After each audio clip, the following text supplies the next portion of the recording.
Tonight on the Worldview Report, the president of Iran has gone down in a helicopter crash, and large segments of the Iranian body politic are celebrating his death. We'll explain why he is so hated. Fierce fighting is taking place in northern Gaza as aid starts to roll off the newly constructed U.S.-built pier.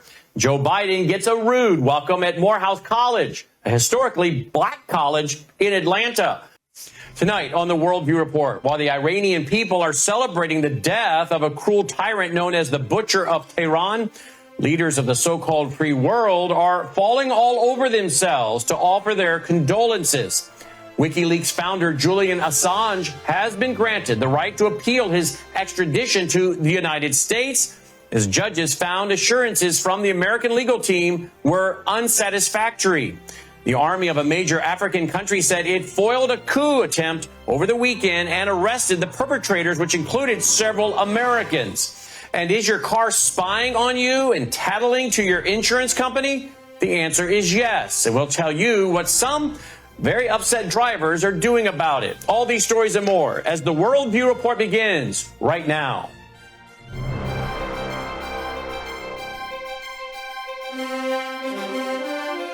This is Worldview Report with host Brannon Howse. Whether it is news from the nation's capital or your state capital, from the classroom to the boardroom, from national security to national and local news that impacts you and your family, Worldview Report is your trusted source for vital and uncensored news.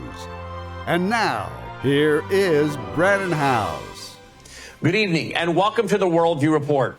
The United States on Monday issued its condolences upon the death of the president of Iran, giving a rather lame justification for doing so.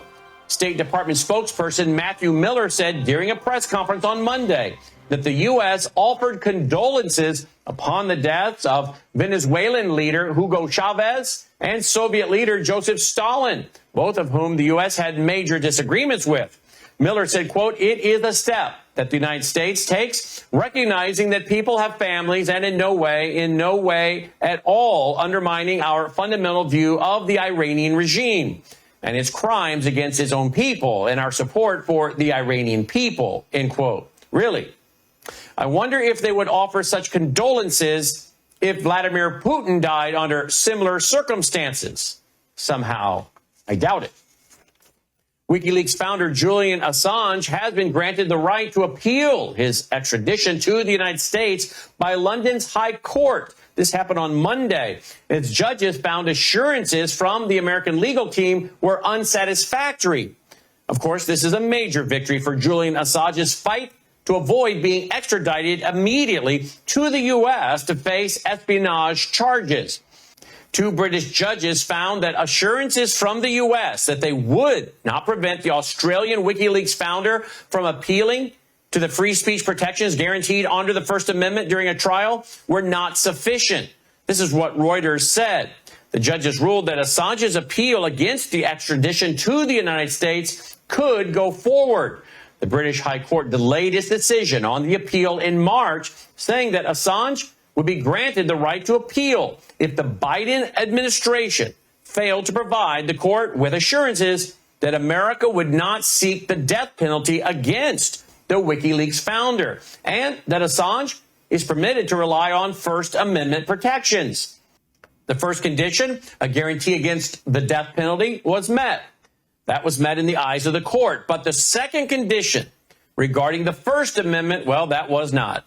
The United States has indicted Assange on 17 counts of espionage and computer misuse, accusing him of collaborating with former U.S. Army intelligence analyst Bradley Manning in order to steal classified documents, which the U.S. has claimed endangered the lives of American intelligence assets.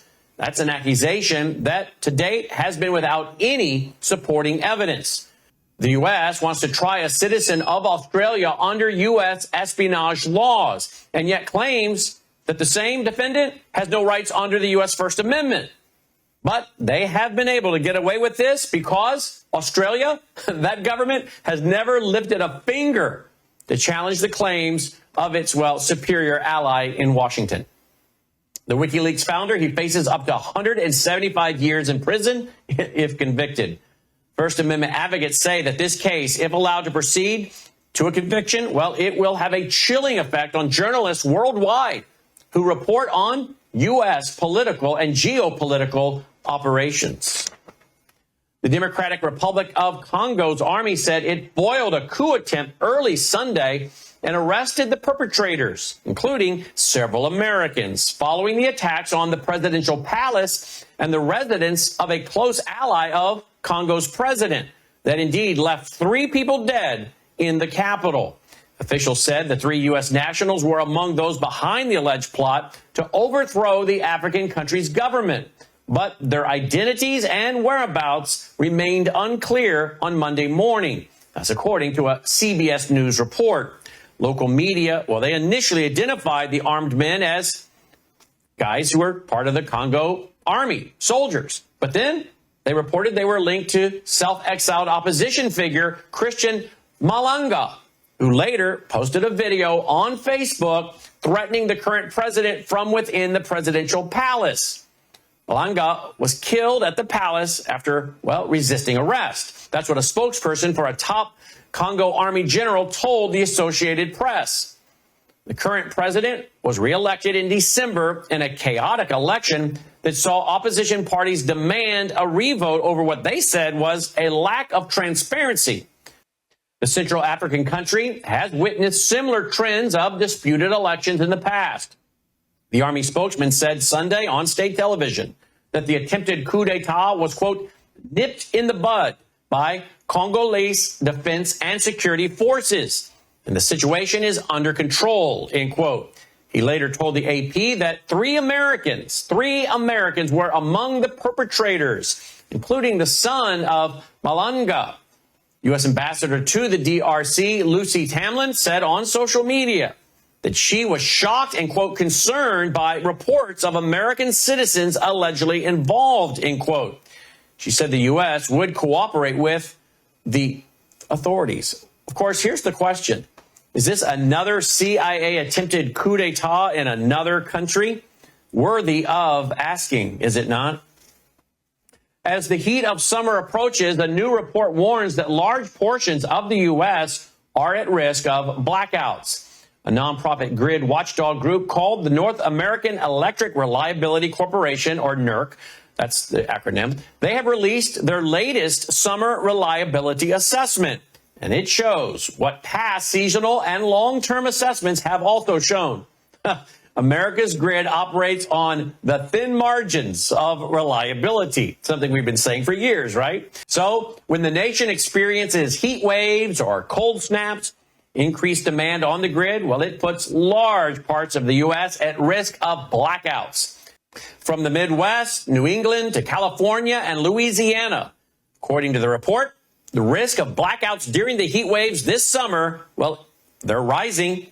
Just the News, citing the report, notes that the risk of emergency conditions in Texas will hit 18% this summer, and the risk of rolling blackouts is 14.6%.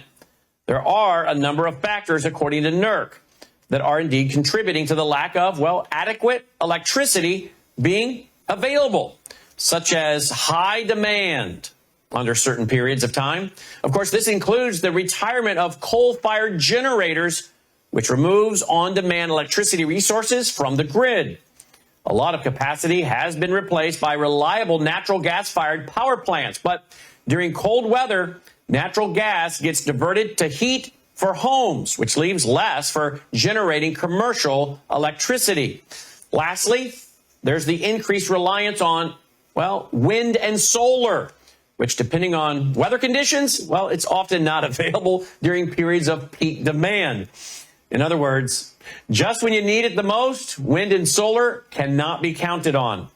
And the problem is likely to get much, much worse. Last month, the Environmental Protection Agency released rules that require coal plants to retrofit for carbon capture and storage or retire. Now, since the upgrades are extremely expensive, most will retire. New natural gas plants will also come under these new rules, which will discourage investment in these projects.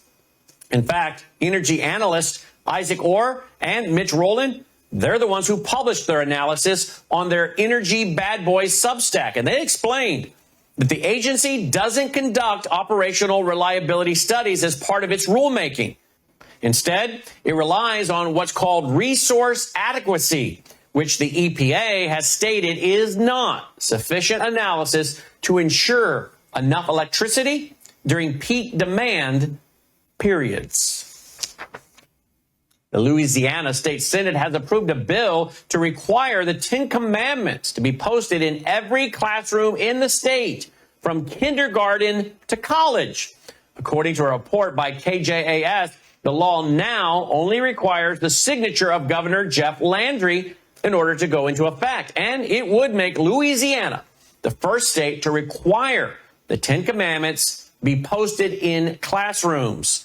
The bill passed Thursday in a 30-8 vote, with all but a few Democrats voting against the proposed law. Last year, the Texas legislature, they proposed a similar bill, but it failed to be voted on by the House of Representatives before a deadline passed. And then there's Utah. Utah lawmakers, well, they're now considering implementing the same model legislation. The 10 Commandments are, of course, found in the Bible, in the book of Exodus, and they are considered a reflection of God's character and nature. In fact, our constitutional republic, according to our founders, was based on the Decalogue or the moral law or the 10 Commandments. And in fact, our constitutional republic is based on the fact that what the divine has ruled on, we don't rule against. So it would make perfect sense to have the 10 Commandments on America's schoolroom walls. But in 1980, a case out of Kentucky went all the way to the U.S. Supreme Court. And the U.S. Supreme Court ruled that children should not be forced to look at the 10 Commandments. For if they do, I paraphrase, see the 10 Commandments day after day, week after week, month after month, year after year, they may be compelled to follow them even if they don't want to. So this shall be very interesting. Of course, this gets right to the heart of the right of the states, the 10th Amendment. The powers the federal government has are limited and expressed, and the unlisted powers belong to the states and respective people thereof. You don't see the federal government being empowered to make these kind of decisions.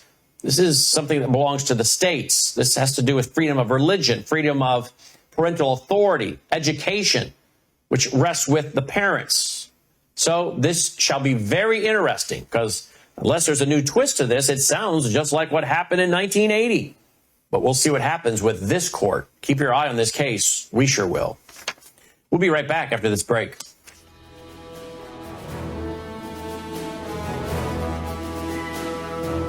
A lot of people are having great success with a weight management program with Bella Trim, but it's just a tool. In terms of ingredients, Chromex or chromium picolinate improves the actions of insulin, so you have better glucose management, and in addition, it promotes fat utilization. Fat utilization, or fat burning, is also a feature of metabolite, which are two botanicals that stimulate a switch called AMP kinase, and so you tend to burn fat, reduce belly fat or visceral fat. Who doesn't want that? Metabolite has the ability to stimulate satiety or reduce those cravings. That's really very, very important. And it does that by raising GLP-1 levels. In addition, we've addressed the microbiome by using prebiotics. Healthier microbiome, better weight management.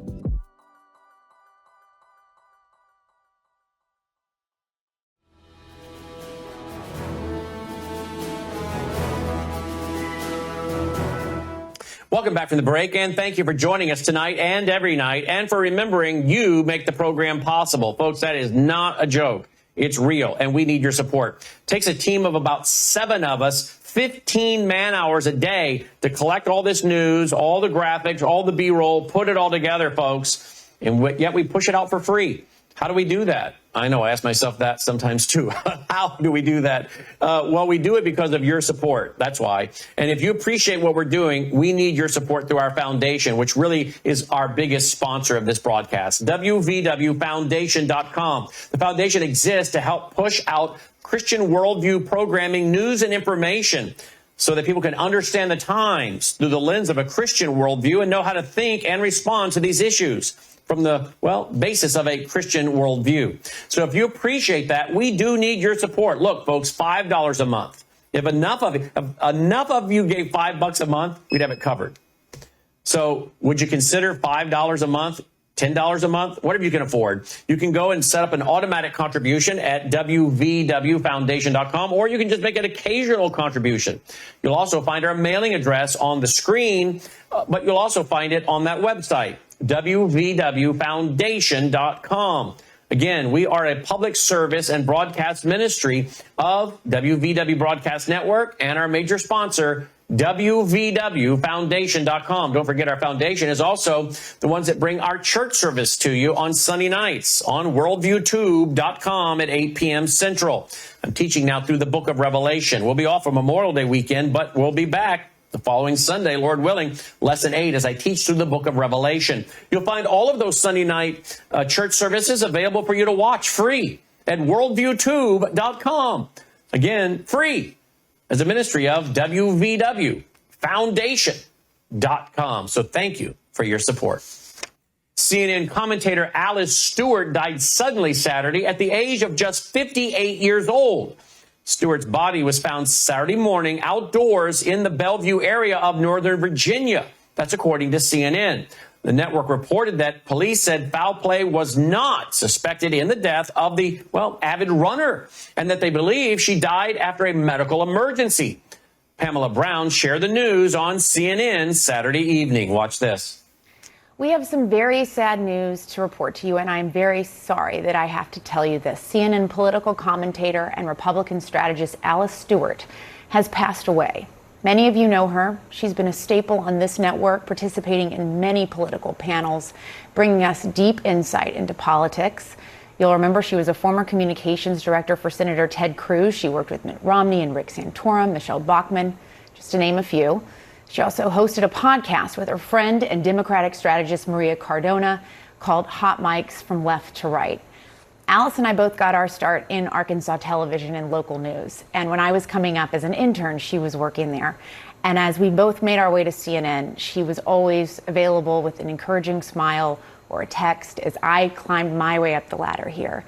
And I know that personally, I miss her very much, and I'm very sad to hear this news. And she brought us all so much information and insight, and was such a valuable piece of the team here at CNN. And we are all processing this news as it was so sudden. And joining us now on the phone is CNN anchor Wolf Blitzer. Wolf, hi. This is a terrible thing to have to report to everyone. Alice was such not only a wonderful insight and brain and asset here at CNN, but she was also just a good person, a person whose faith was so much at the center of her life. You're absolutely right, Jessica. She was really a very special woman. She was always an excellent, friendly colleague, was always there for us whenever we needed her, including yesterday, when she was on with me and Maria Cardona. And I know she had a special relationship, a good working relationship with Maria as well. They were very good friends and colleagues. I'm so sad when I heard the news just a little while ago. It just broke me up. I'm very, very sad to hear it because we will miss her greatly. She's just a wonderful friend, a wonderful colleague, a great person. In that entire 2-minute report, no mention of the COVID jab or whether Stewart was potentially a victim of the jab. Unless she was, able to manage some kind of exemption, religious or otherwise, Stewart would have almost certainly been jabbed because of CNN's staff being required to do so, according to past reports we have read. But like the others, she will die of these so-called unknown causes, or even the more ridiculous natural causes, and we'll hear nothing about it ever again. Senator Ted Cruz posted to X that, quote, Catherine was wonderful and talented and a dear friend, and she loved America fiercely, end quote.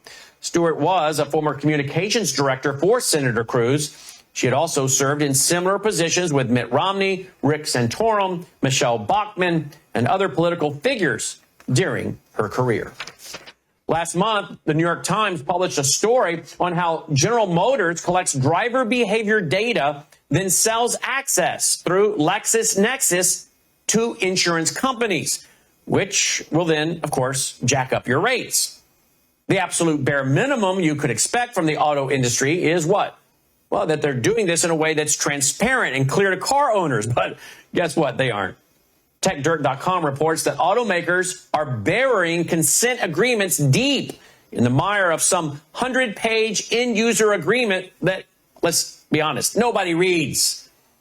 Usually, it's all related to the car purchase, but in the apps, consumers, they use these apps, and they use them to manage things like roadside assistance and other features, and it's buried deep in there, we're told. The author of the Times story is Kashmir Hill, and she says she's been inundated with complaints from consumers. She's even discovered that she's one of the folks GM spied on and reported to her insurance company, apparently. In a follow-up story, she recounts how she and her husband bought a Chevy Bolt, were auto-enrolled in a driver assistance program, then had their data, which they couldn't access, by the way, had their data sold to insurers.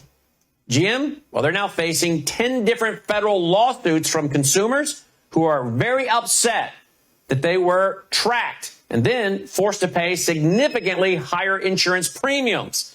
In the lawsuits, drivers from across the country say they did not knowingly sign up for Smart Driver, but recently learned that GM had provided their driving data to LexisNexis. According to one of the complaints, quote, a Florida owner of a 2019 Cadillac CTSV who drove it around a racetrack for events, he saw his insurance premium nearly double, an increase of more than $5,000 per year, end quote. GM and the auto insurance giants, they're going to claim that it's only fair that reckless drivers pay more. But Tech Dirt notes that that's generally not how it works. Pressured for unlimited quarterly returns, insurance companies will use absolutely anything that they can find in the data to justify raising rates.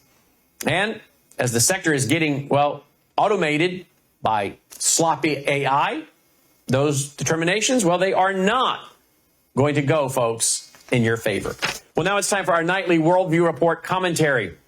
One of NATO's primary missions is to spread instability throughout the world, using the military-industrial complex to bully and, of course, intimidate countries that are not complying with, well, their militant, anti-family, anti-God agenda that's flowing out of Western capitals and promoted by Western media. Jose Nino, writing for Big League Politics, well, he has an excellent article, and it's explaining how all of this works. And he brings receipts with a recent post to X by NATO Secretary General Hans Stoltenberger. Nino writes, quote, the North Atlantic Treaty Organization, or NATO, is committed to spreading degenerate values abroad, with Russia seemingly making major gains against NATO-backed Ukrainian forces in eastern Ukraine.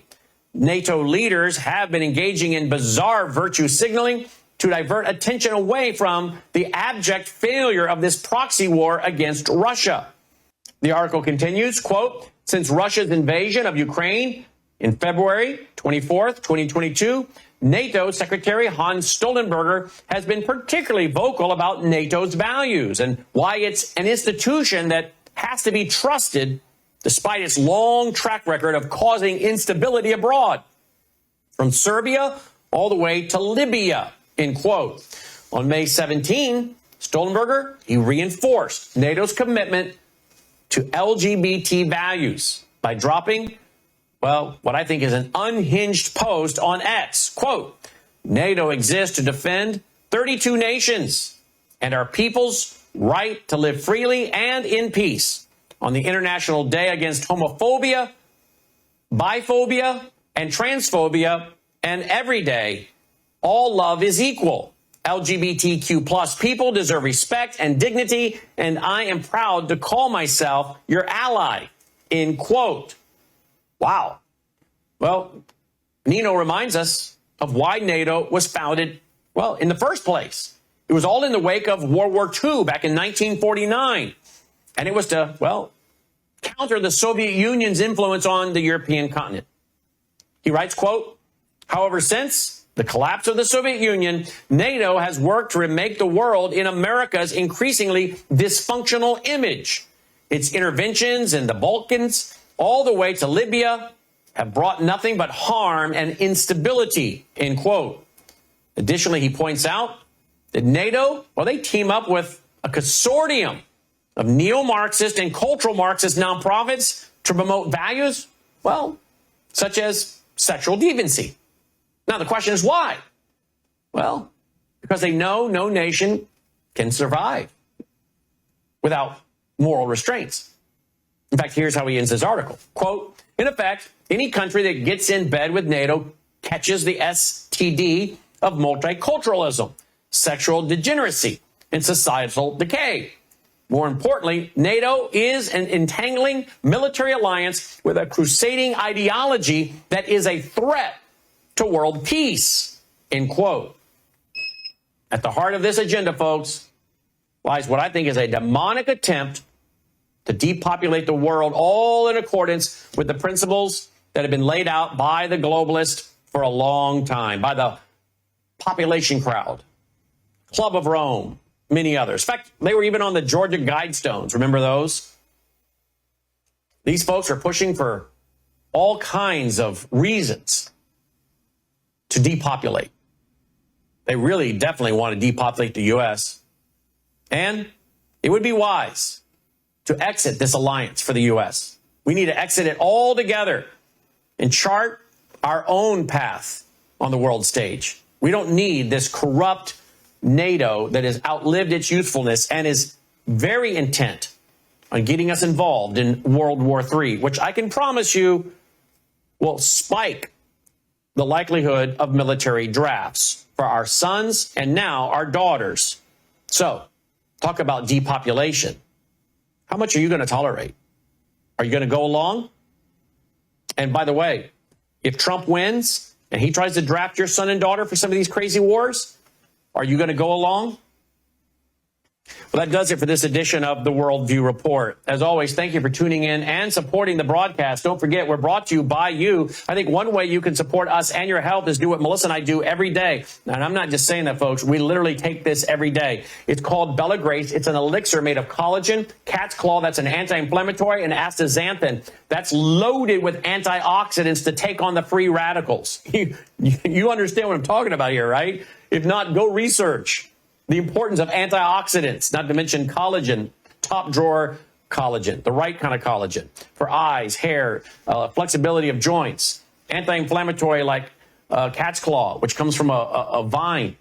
It's the bark on a vine in Peru. This is backed up by about 80 clinical trials. You can find more and get a subscription like Melissa and I have, so you'll save money with the subscription, and it shows up every month. You can do that at melissahousebg.com, melissahousebg.com.